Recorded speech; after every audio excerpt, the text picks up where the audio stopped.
I am stalking a monster bull. Monster bull.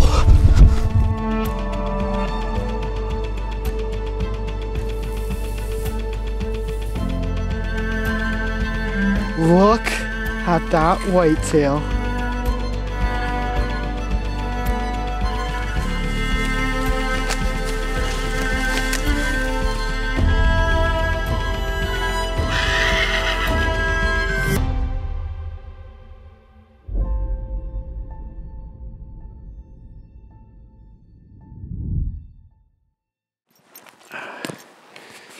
Oh. It is a cold one out here, but I'm finally out here to try and set up some stands for the first time. It's still the end of October. It's only like October 24th, I believe. But it's gotten really cold really fast this year. Early dump of snow. And according to the covert cell cameras, there has been some big box crews and hitting these scrapes. So thankful I came in here a few days ago and actually cut the trail out with a chainsaw, because I knew we'd be hunting this spot and it was dead in here. There's a bunch of deadfall. You can see this bush is getting old. Wind's blowing everything over. So that made it easier, but we're still several hundred yards back here. I got the stands in here. I actually thought that was the tree, but this one here is where we put our stands. So I'm gonna slam them up quick, grab the card, and I'm gonna sneak out of here and go check some more of the cameras. And for anyone that knows me, they know that my favorite time of year is late October, when the bush begins to come alive and the whitetail rut is fast approaching. There are few things I enjoy more than scouring the bush in search of a particular buck and then spending the next 5 weeks trying to cross paths with them. After killing the 2 largest bucks of my life in the past 2 seasons, I was excited to see what the bush had to offer this year. There were a few bucks I had in mind, and I couldn't wait until the trail camera pictures started pouring in so I could see who all survived another year. So 2 bucks in daylight yesterday, smaller bucks. And then this is the one I want to see here.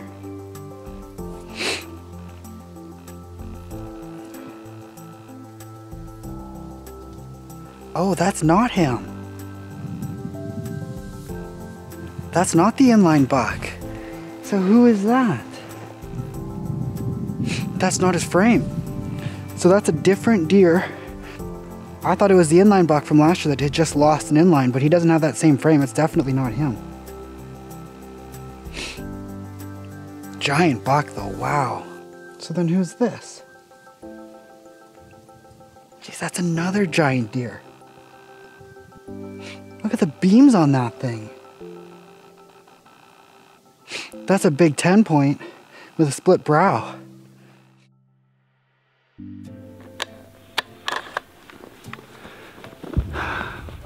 Busy morning. I dropped Jeff and Missy off in one of our favorite spots this morning, and then quickly hurried this way, and I'm now just setting up. We haven't been in here now in 4 days. Took a little bit of a break, went and checked some cameras, picked up a couple new big deer that I've been trying to figure out how to hunt, and then really focused on trying to get Jeff and Missy something.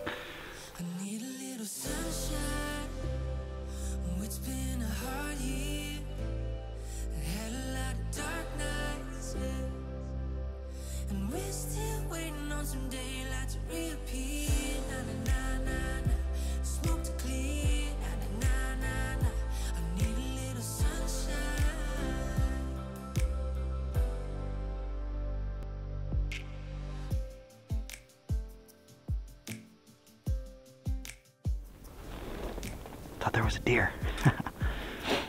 Oh.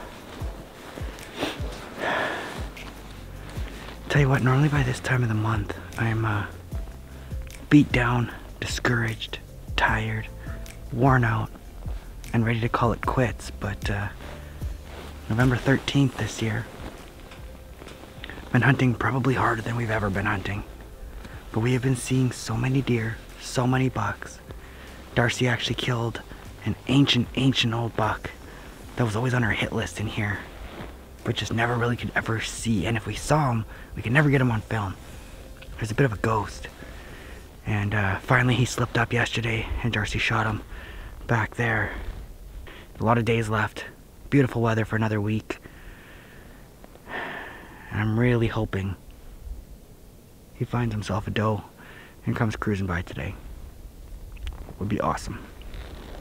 Fatal Impact is proudly sponsored by Wood Wheaton Super Center, Black Widow Innovations, the MD of Bonnyville, Weatherby, Glendale Targets, Deluxe Wall Tents, and Wapiti River Outdoors.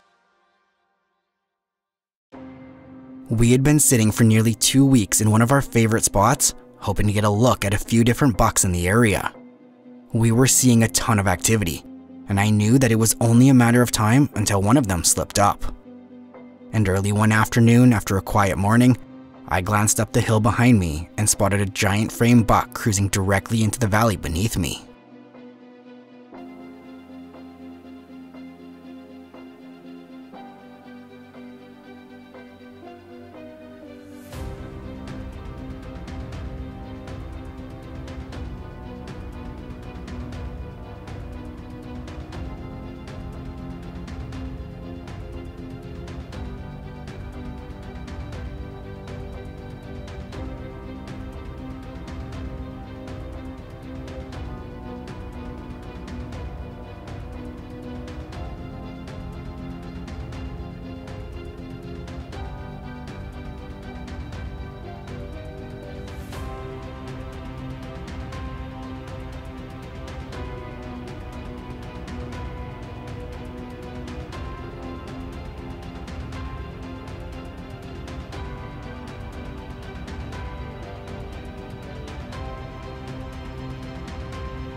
I didn't think it was going to be that hard to pass that deer.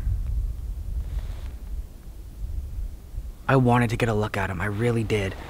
I knew he was a special deer.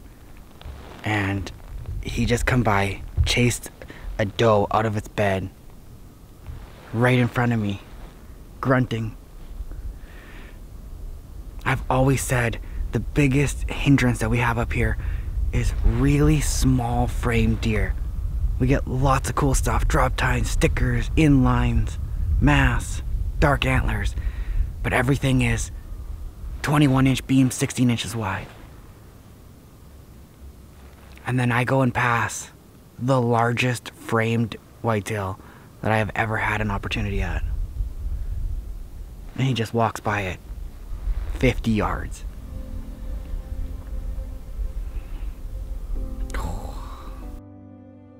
I had invested the entire first half of November sitting in this particular spot, hoping to get a glimpse of a couple giant old bucks that I had been getting on the trail camera. But I have to admit that over those 2 weeks sitting there, I had another buck burning a hole in the back of my brain as I tried desperately to figure out how to hunt him. He was a brand new deer to me. I had no history, and I had no idea where he came from. He showed up in a part of the bush that I've hunted for years, yet I've never seen him before. He also happened to live in possibly the thickest part of the entire bush.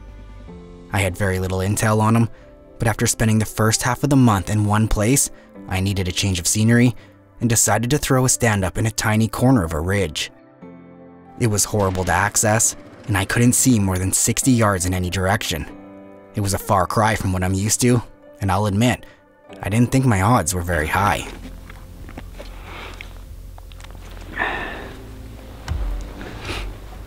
Bit of mixed feelings about this morning's hunt here.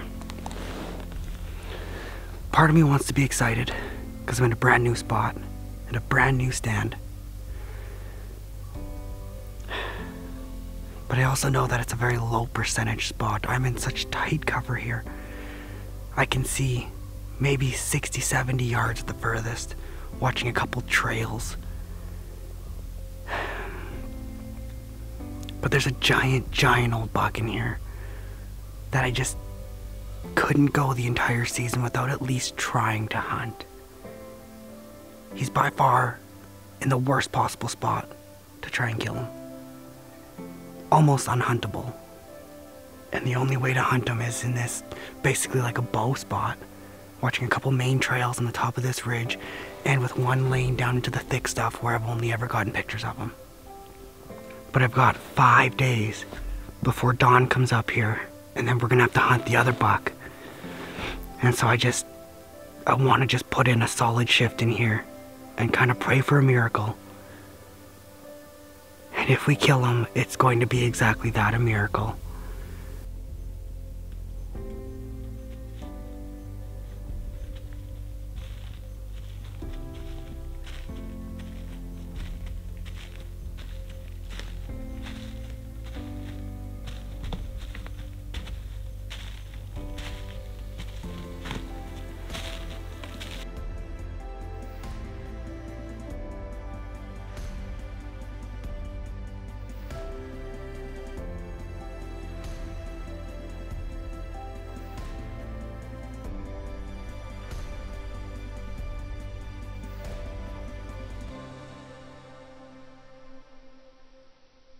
Fatal Impact is proudly sponsored by Scree Gear, Top Notch Taxidermy Studio, OnX Hunt, Covert Scouting Cameras, Mad Ramps, Federal Premium Ammunition, and High Mountain Seasonings. I'll be completely honest with you. When I set up this stand and committed to spending the rest of my season in it, I didn't have very much faith in it. But with every day that passed, my confidence grew. I was seeing more deer than I ever anticipated, and halfway through the week, I began to feel like I might actually have a chance. Well, we're back in here. It is the 21st of November now, and we're kind of on that home stretch. I actually thought we could kill one of these deer before we hit the 20s, but now we are in desperation mode. I got 3 days left to sit in this stand, and then buddy Don Wilmot's coming up.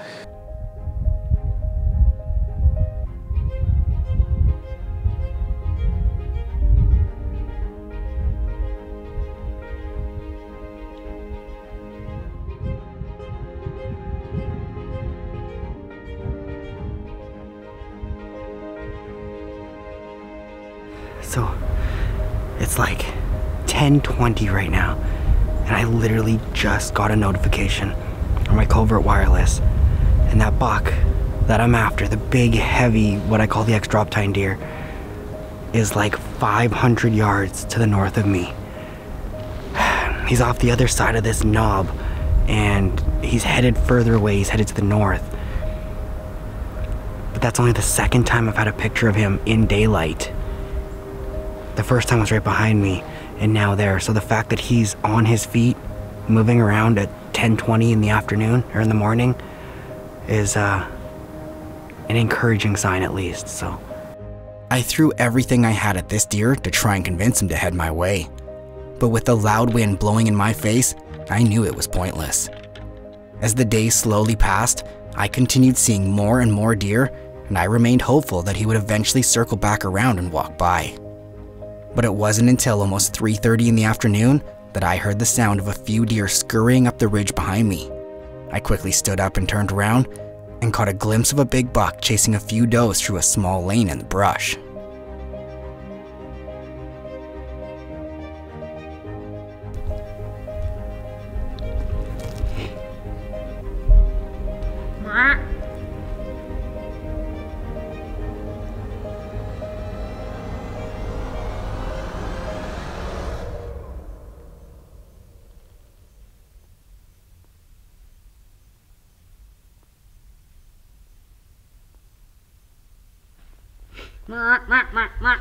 Hey, hey, hey!